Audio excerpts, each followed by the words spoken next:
Guys, welcome to Zeta Institute of Science and good afternoon to everyone. ठीक है, आज के लेक्चर हम डिटरमिनेंट मैट्रिसेस के जो सम रह गए थे वो पूरा करेंगे. उससे पहले क्या आपको मेरा आवाज सुनाई दे रहा है? अगर सुनाई दे रहा है तो प्लीज एस करिए कमेंट चैट के अंदर विथ योर अटेंडेंस. ठीक है, तो हमने जिधर खत्म किया था उधर से शुरुआत कर दी विथ क्वेश्चन नंबर 5 से. But question number 5 is same as like question number 4. तो जो क्वेश्चन नंबर 4 हमने सॉल्व किया था माइनर एंड कोफैक्टर्स, उसी तरह क्वेश्चन नंबर 5 को सॉल्व करना है. बट इसलिए आपको मैं होमवर्क ले देता हूँ. ठीक है, तो होमवर्क के लिए अगर आपको कुछ डाउट आ रहा है उसमें तो आप मुझे पर्सनली आके मैसेज कर सकते हैं या फिर कमेंट में मेंशन करेंगे नहीं आ रहा करके. ठीक है, तो उसके लिए अलग से एक लेक्चर बना देंगे. ठीक है, तो करेंगे आज क्वेश्चन नंबर 6 से. तो उससे पहले अगर आपको चैनल के नीचे एक रेड बटन दिख रहा है तो उसको सब्सक्राइब दबा दीजिए. ठीक है, साथ ही में अगर आपको ये वीडियो पसंद आया तो एक लाइक बटन दे दीजिए. ठीक है, तो कुछ without wasting any time let's start our lecture.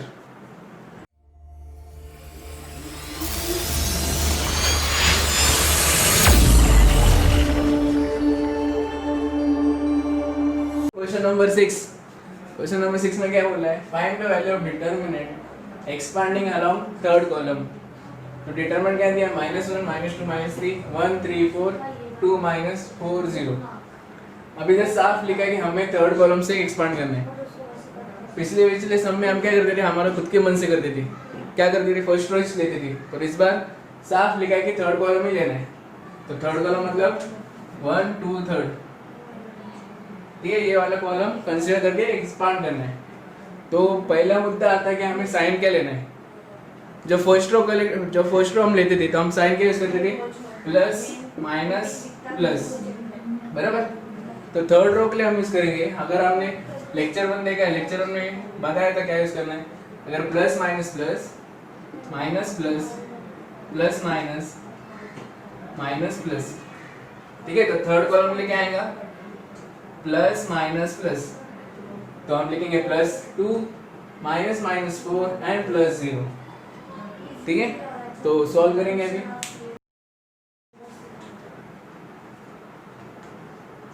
ठीक है, पहले क्या आएगा? +2 पहला रो एंड पहला कॉलम ओमिट किया, सॉरी थर्ड कॉलम में ओमिट किया, तो बचा गया -2 -3 3 4. Next minus of -4. Second row and third column omit किया तो बचा गया इधर -1 -3 1 4 एंड लास्ट +0. ठीक है, इधर डिटरमिनेंट लिखने की जरूरत नहीं. +0 मतलब 0 से कुछ भी मल्टीप्लाई करो तो 0 चाहता है, इसलिए +0 लिख दो. ठीक है, तो अब इसको सॉल्व करते हैं. ऑर्डर ऑफ 2 का कैसे निकालते वैल्यू? AD minus BC. तो क्या आएगा? 2 bracket -2 into 4 -2 into 4 is -8 minus -3 into 3 is -9. पहले से माइनस है तो -9 minus is +9 minus minus minus become +4 bracket में -1 into 4 is -4 minus -3 into 1 is -3. पहले से माइनस है तो हम लिखेंगे +3 +0 0 ऐसे रहेगा. ठीक है, तो क्या आएगा? 2 -8 + 9 is 1 + 4 - 1. क्या आएगा? 2 - 4 which is -2. ठीक है, समझ में आया सब? क्वेश्चन में बोला था थर्ड कॉलम से सॉल्व करना है, तो थर्ड कॉलम से आंसर -2 आया. अगर चेक करने के लिए आप फर्स्ट रो से भी कर सकते हैं, आपको -2 आएगा, क्योंकि डिटरमिनेंट कैसे भी सॉल्व करो आंसर सेम आएगा. पर इधर क्वेश्चन में थर्ड कॉलम बोला है, इसलिए we have wrote using third column. ठीक है, समझ में आया सब? कुछ डाउट है? ठीक है, स्क्रीनशॉट लीजिए. ठीक है, here we finished our exercise 4.1. I hope कि आपको सब समझ में आया रहेगा एक्सरसाइज 4.1 से. तो अगर किसी को कोई डाउट है तो पर्सनली टेक्स्ट कीजिए. ठीक है, तो बढ़ते हैं अगले टॉपिक की तरफ which is properties of determinant. Properties of determinant. हम प्रॉपर्टीज ऑफ डिटरमिनेंट क्यों पढ़ रहे हैं? क्योंकि अगर आपने देखा तो ऑर्डर ऑफ 2 का वैल्यू लगेज निकलता है, बट ऑर्डर ऑफ 3 में कितना लेंथी प्रोसेस रहता है. अगर ऑर्डर ऑफ 3 में अगर इक्का दुक्का माइनस का साइन मिस हुआ या प्लस का साइन मिस हुआ तो आंसर गलत भी आ सकता है, और ऊपर से वो टाइम ज़्यादा लेते हैं सॉल्व करने के टाइम, है कि नहीं। तो इंसान तो ये क्या बोलते हैं, ज़्यादा टाइम ले नहीं सकता तो छोड़ देते बीच में, अगर उसको आंसर नहीं आया तो कुछ भी डाल देता है। तो ज़्यादा टाइम कंज्यूम ना हो इसके लिए हमें डिटरमिनेंट में कुछ तो एक प्रॉपर्टी करके बोला है। इस प्रॉपर्टी की वजह से क्या होता है, जो टाइम ऑर्डर ऑफ 3 निकालने में लगता था ना, वो एक चुटकी बजाते हुए आंसर आता है उसका। क्योंकि इस प्रॉपर्टी से हम बहुत सारे प्रॉपर्टी है, टोटल 6 प्रॉपर्टी है, 6, 7, 8 प्रॉपर्टी है। अगर वो एक प्रॉपर्टी अप्लाई किया ना तो जो टाइम वो लेता था ऑर्डर ऑफ 3 उससे कम स्पीड में सॉल्व करके लेता है। मतलब एक्सपांड करने की जरूरत नहीं रहता, एक्सपांड करने से अपन वैल्यू निकालते ना, तो इसमें विदाउट एक्सपांडिंग करके निकलते हैं आंसर। ठीक है, तो क्या क्या प्रॉपर्टी 1 by 1 देखेंगे विद एग्जाम्पल। देखिए प्रॉपर्टी 1 में क्या लिखा है, the value of determinant remains unchanged if it rows and columns are interchange. इसका मतलब क्या होता है, जो रो है उससे हम कॉलम में चेंज किया तो भी उसका वैल्यू सेम ही रहता है। एग्जाम्पल देखो, तो अगर हम 1 + 2 लिखे या फिर 2 + 1 लिखे आंसर तो सेम ही आता है। उसी तरह डिटरमिनेंट में अगर हम रोज को कॉलम लिखे या फिर कॉलम को रोज लिखे तो वैल्यू विल बी सेम। तो ये एग्जाम्पल देखते इसका, ये एग्जाम्पल के तौर पे अगर मैं लिखा 1 2 3 4, ठीक है, इसका डिटरमिनेंट का आंसर क्या आएगा 4 - 6 - 2, ठीक है। ये तो हो गया नॉर्मल। अगर इसका कॉलम को इंटरचेंज किया रो के साथ तो क्या आएगा, ये जो रो है ये कॉलम बनेगा तो क्या आएगा 1 2, एंड जो रो है उसका कॉलम बनाया तो क्या आएगा 3 4, ठीक है। तो इसका डिटरमिनेंट क्या आएगा 4 - 3 × 2 is 6 which is -2, ठीक है। दोनों का आंसर -2 आया। जब ये नॉर्मल में -2 आया, जो रो और कॉलम को इंटरचेंज करके -2 आया, ठीक है। तो पहला प्रॉपर्टी क्या था, तो value of indeterminant remains unchanged if its row and columns are interchange, ठीक है। इसको हम अलग से इसको एक और नाम रहता है इसको हम ट्रांसपोज भी बोलते हैं। क्या बोलते हैं, ट्रांसपोज डिनोटेड बाय AT। अगर जिधर भी AT रहेगा तो समझ लेने का रो और कॉलम इंटरचेंज हो गए, ठीक है। तो पहला प्रॉपर्टी समझ में, तुम रो को कॉलम बनाओ या कॉलम को रो बनाओ, आंसर एक ही आएगा, ठीक है। तो बढ़ते हैं प्रॉपर्टी नंबर 2 की तरफ, नोट डाउन कीजिए तब तक। सेकेंड प्रॉपर्टी क्या बोलता है, इफ द 2 rows और columns of a determinants are interchanged then the sign of the determinant is changed, ठीक है। ये क्या बोलता है, अगर 2 कॉलम या एक रो भी रहने दो वो चेंज हो गया तो उसका साइन भी चेंज होता है। मतलब अगर हमने एक डिटरमिनेंट सॉल्व किया उसका आंसर 3 आया, ठीक है, तो हमने दूसरे इसमें क्या किया, प्रॉपर्टी यूज किया, मतलब इंटरचेंज जब किया दूसरे इसमें तो उसका साइन चेंज हो गया। तो जो 3 आंसर आया था दूसरे मेथड से करने से इसमें -3 आया। क्यों, क्योंकि हमने रोज एंड कॉलम्स को इंटरचेंज किया था। बट इधर 1 या 2 बोला, ठीक है। इन दिस केस प्रॉपर्टी 1 है, इधर सब चेंज होता है। मतलब जितना रो है वो पूरा इंटरचेंज होके कॉलम बनता है और जितना कॉलम है वो चेंज होके रो बनता है। और इधर टोटल इधर कितना था, 2 रो था 2 कॉलम था, इसलिए 2 रो और 2 कॉलम इंटरचेंज होगा। बट इधर अगर एग्जांपल लिया तो 1 2 3 4 5 6 7 8 9, ठीक है। इधर कितना कॉलम है, 3 रोज एंड 3 कॉलम, ठीक है। अगर इसका आंसर जब सॉल्व विदाउट एक्सपांड मतलब सॉल्व किया एक्सपांडिंग सॉल्व किया तो इसका आंसर अगर 3 आया। बट जब आप प्रॉपर्टी यूज करके कुछ इंटरचेंज किया, सपोज 1 2 3 7 8 9 4 5 6, ठीक है। क्या इंटरचेंज किया, इसको इधर भेजा है और इसको इधर भेजा है, मतलब R2 को इंटरचेंज किया R3 के साथ। R2 क्यों, सेकेंड रो, इसलिए सेकेंड रो को R2 बोलते हैं, फर्स्ट रो को R1, थर्ड रो को R3, ठीक है। तो R2 का R3 से इंटरचेंज किया, 7 8 9 को इंटरचेंज किया R2 के साथ, तो क्या हो गया 7 8 9 सेकेंड पे आया और 4 5 6 थर्ड रो पे आया। तो इसका जो वैल्यू आएगा इट विल बी नेगेटिव, ये नेगेटिव साइन आएगा। क्यों, क्योंकि प्रॉपर्टी कहता है इफ 2 rows और columns of a determinant are interchange then the sign of the determinant is changed, ठीक है। तो हमने इधर एक इंटरचेंज क्या किया, R2 को R3 से इंटरचेंज किया, इसलिए ये -3 आया। अगर वापस से इंटरचेंज किया इसको, ठीक है, वापस इसको ओरिजिनल को ले गया, 4 5 6 को सेकंड में आया, 7 8 9 को तीसरे में आया, तो वापस से ये माइनस की जगह +3 आएगा। ठीक है, समझ में आया?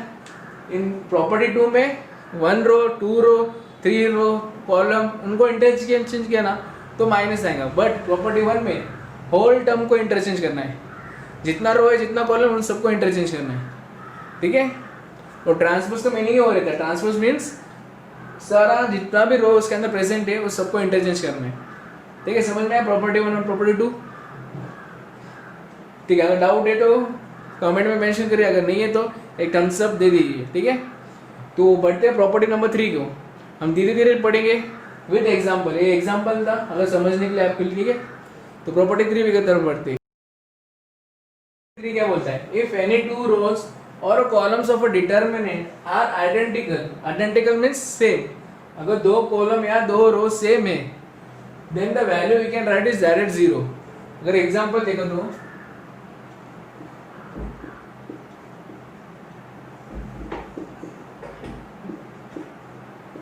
ठीक है, हमें विदाउट एक्सपांडिंग करना है।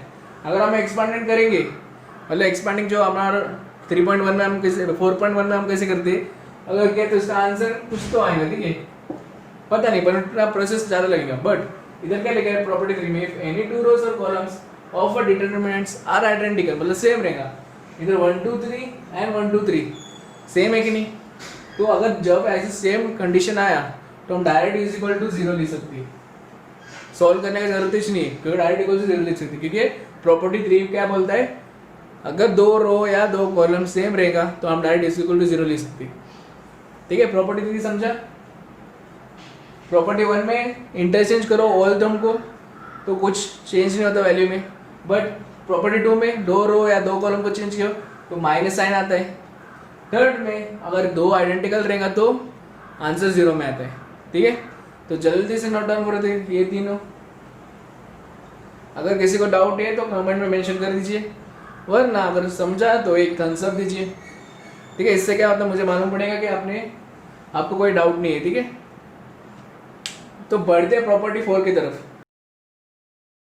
ठीक है, प्रॉपर्टी 4 क्या बोलता है, if all the elements of any row और columns are multiplied by constant k then the value of new determinant obtained is k times the value of original determinant।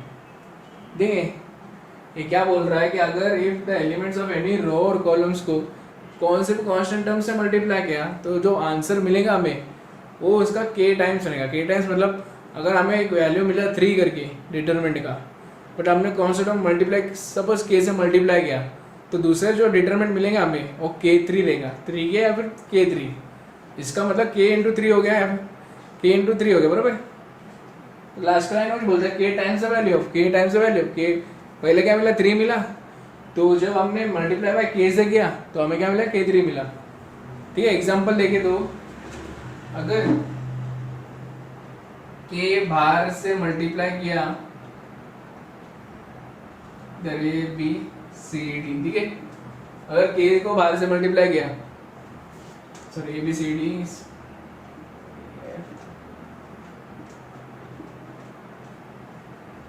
ठीक है, k से अगर इधर मल्टीप्लाई किया तो क्या आएगा, ये k किधर भी जा सकते हैं, first row second row third row किधर भी मल्टीप्लाई कर सकते हैं हम। तो क्या अगर फर्स्ट रो को मल्टीप्लाई किया तो क्या आएगा k a k b k e c d f g h i। ठीक है, जब वो मल्टीप्लाई होते हैं अंदर तुम चाहे कौन से भी रो से मल्टीप्लाई कर सकते हैं, तुम्हें अगर सेकंड रो में करना है तो सेकंड रो में मल्टीप्लाई हो सकता है, ऐसे नहीं कि फर्स्ट रो में क्या तो फर्स्ट रो में जो होता है सेकंड थर्ड किधर भी मल्टीप्लाई होता है। ठीक है, तो जो इसका आंसर जो मिलेगा वो रहेगा k times the answer of a b e c d f g h i। ठीक है, k टाइम्स मतलब k बाहर आया, k की इसका जो वैल्यू रहेगा, सपोज k के बिना इसका आंसर आ रहा था 3। ठीक है, जैसे ही k से मल्टीप्लाई किया तो इसका आंसर आ रहा है 3k। इतना ही सिंपल है। अगर जैसे कांस्टेंट टर्म से मल्टीप्लाई किया तो k की जगह 2 रहता तो 3 into 2 आंसर आता 6।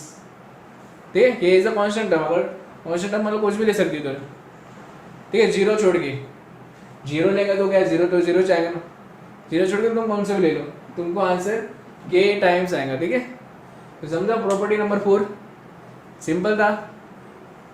ओके चलो बढ़ते हैं प्रॉपर्टी नंबर 5 की तरफ, तब तक लिए नोट डाउन कीजिए। प्रॉपर्टी नंबर 5 क्या बोलता है, if each element of any row और columns is expressed as a sum of two terms, then the determinant can be expressed as a sum of two determinant। देखिए इसका मतलब क्या होता है, तो ये एग्जांपल देखिए, अगर a plus D b plus e and c plus f और इधर j h i, ठीक है, इधर x y z, एक एक डिटर्मिनेंट है। अगर इस डिटर्मिनेंट को देखिए और इस डिटर्मिनेंट को देखिए, इधर सब टर्म्स एक ही है, बट इधर देखो a plus D B plus E C plus F दो टर्म्स आए, बराबर।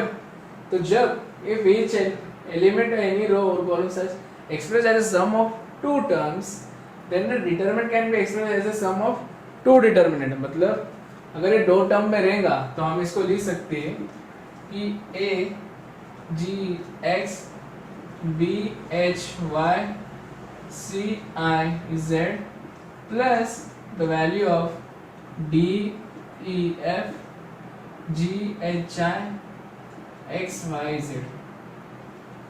ठीक है, इसको सेपरेट किया, मतलब a प्लस डी को सेपरेट किया है, a प्लस डी को हमने सेपरेट किया, मतलब दो टर्म को सेपरेट करके उनका वैल्यू मिल जाएगा। ठीक है, तो फिर प्रॉपर्टी 5 बोलता है अगर दो टर्म्स में दिया है तो पहले उसको सेपरेट करो फिर सॉल्व करो, फिर दूसरा कौन सा प्रॉपर्टी अप्लाई करो। ठीक है, तो समझ में आया प्रॉपर्टी नंबर 5। ओके नाउ बढ़ते हैं प्रॉपर्टी नंबर 6 की तरफ। प्रॉपर्टी 6 क्या बोलता है, अगर a constant multiple of elements of any row is added to the corresponding elements of any other row, then the value of the new determinant is formed is unchanged। इसका मतलब क्या है, ठीक है, हम एग्जांपल के साथ देखिए। ठीक है, अगर मैं एग्जांपल लेता हूँ कि 1 2 3 4, ठीक है, अगर मैं क्या करूँ, अगर मैंने ऐसे किया operation R2 changes to R2 plus 3R1, ठीक है, R2 changes to R2 plus 3R1, ये सब क्या है हम आगे पढ़ेंगे, फिलहाल के लिए इतना जान लिए। R2 को हम 3R1 से प्लस कर रहे हैं, तो इसका आंसर क्या आएगा कि 1 2 R2 चेंज होगा, मतलब R2 प्लस 3R1, R2 मतलब 3 प्लस 3R1, 3 into 1 is 3, तो मिलेगा हमें 6 4 प्लस 3 into 2 is 6, इसका आंसर मिलेगा 10। ठीक है, अगर इसका जो ओरिजिनल था इसको सॉल्व करिए कुछ वैल्यू आएगा, वही सेम वैल्यू इंटरचेंज के बाद भी वही सेम आएगा। ठीक है, वैल्यू अनचेंज होगी नहीं। ठीक है, ट्राई कर दीजिएगा, 4 into 1 is 4 minus 6 is -2, ठीक है, -2 आए इधर, इधर देखिए 10 minus 12 is -2, इधर भी -2 है, इधर भी -2 है, मैंने इधर क्या किया R2 को R1 से ऐड किया तो भी इसका आंसर -2 आ रहा है। तो प्रॉपर्टी 6 से बोलता है तुम R2 जो दूसरे रो को किसको भी रो से अरेंज मतलब एडिशन करो सब्ट्रैक्शन कुछ भी करो तुम्हें आंसर मिलेगा -2। ठीक है, कुछ भी नहीं, ओनली ऐड करना। ठीक है, ठीक है, समझ में आया प्रॉपर्टी 6? अगर समझ में आया तो एक थम्स अप दीजिए। ठीक है, अगर नहीं आया तो डाउट पूछिए इसमें। ठीक है, तो बढ़ते last and final property which is property number 7। Property number 7 क्या बोलता है, अगर if each element of a determinant above or below the main diagonal is 0, then the value of the determinant is equal to the product of its diagonal elements। ठीक है, इसका मतलब क्या होता है, क्या लिखा है, if each element of a determinant above or below is 0, मतलब अगर एग्जाम्पल 1 2 3, ठीक है, 1 2 3, इधर अगर सपोज 0 0 0 4 5 6 या फिर 1 2 3 4 5 6 0 0 0, ठीक है, अबो और बिलो, अबो मतलब 0 0, बिलो मतलब 0 0। अगर अगर if each element of determinant above और below the main is zero then the value of determinant is equal to product of diagonal elements. इधर देखो बिलो मतलब इधर जीरो आया, ठीक है, अबव मतलब इधर जीरो आया. जब ऐसा कंडीशन आया तो हमें आंसर लिखना है कि 1 इंटू 2 इंटू 3 मतलब ये वाला, ये जो एलिमेंट है इसका मल्टीप्लीकेशन 1 इंटू 2 इंटू 3, देखो इसका मल्टीप्लीकेशन लेना है, ठीक है. इन सेंस मतलब हम लिखते हैं a11 into a22 into a33, ठीक है, प्रोडक्ट ऑफ देयर डायगोनल. ठीक है, जब ऐसा कंडीशन आया 0 0 0 या फिर 0 0 हम उसका डायगोनल का मल्टीप्लिकेशन का वैल्यू निकालते हैं. ठीक है, समझ में आया. और इसे हम ट्रायंगल प्रॉपर्टी भी बोलते हैं क्योंकि एक ट्रायंगल बनता है, देखो इट मेक्स अ ट्रायंगल, इसलिए इसे हम ट्रायंगल प्रॉपर्टी भी बोलते हैं. ठीक है, समझ में आया प्रॉपर्टी. ठीक है, तो वी हैव डन 7 प्रॉपर्टीज. ठीक है, इम्पोर्टेंट प्रॉपर्टी है. ठीक है, धीरे धीरे करके तुम लर्न करो. अगर तुम्हें समझ में आया ना तो तुम एक्सरसाइज 4.2 तो इजीली सॉल्व कर लेंगे.